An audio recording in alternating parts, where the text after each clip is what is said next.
июня. Вот остатки перед вами бригады «Шторм», точнее, короче, роты. Изначально у нас было 150 человек, мы прибыли в зону СВО.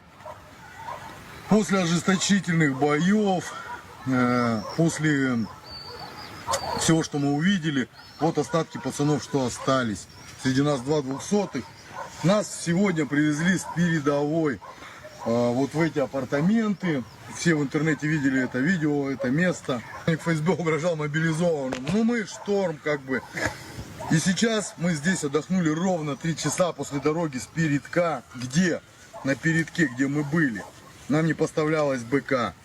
Нам не поставлялись ни вода, ни продукты питания. Не вывозились 300-е. До сих пор там гниют 200-е. Их никто просто не забирает. Отдаются ужасные приказы, которых в принципе даже не стоило бы выполнять. 3 месяца мы служим, нам ни разу не заплатили зарплату.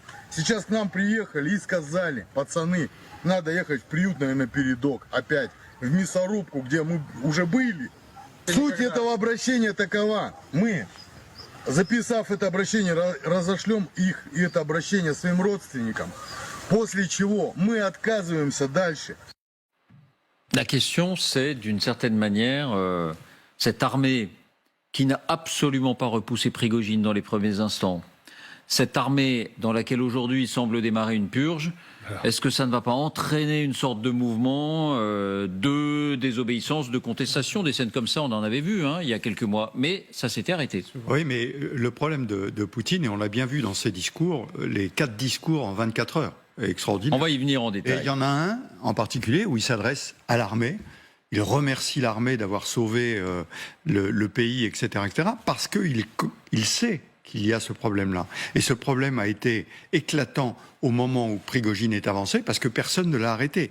Et il semblerait aujourd'hui, d'ailleurs, qu'il y ait non seulement des têtes qui soient recherchées, mais aussi les gardes-barrières, gardes-frontières qui ont laissé passer sans rien faire, les aviateurs qui ont décollé, qui ont dit non, on ne va pas tirer sur nos camarades. Enfin, il y a eu des tas de mouvements comme ça. Donc, il a besoin de revoir la fidélité de l'armée. Parce qu'il faut bien être conscient que le dispositif qui était sur la rivière au sud de Moscou, en fait, c'était les forces de sécurité de Moscou. Celle directement, le cercle autour de la garde nationale. Voilà, autour. Qui ne fait pas partie de l'armée. Mais pas l'armée. C'est ça. Mais pas l'armée.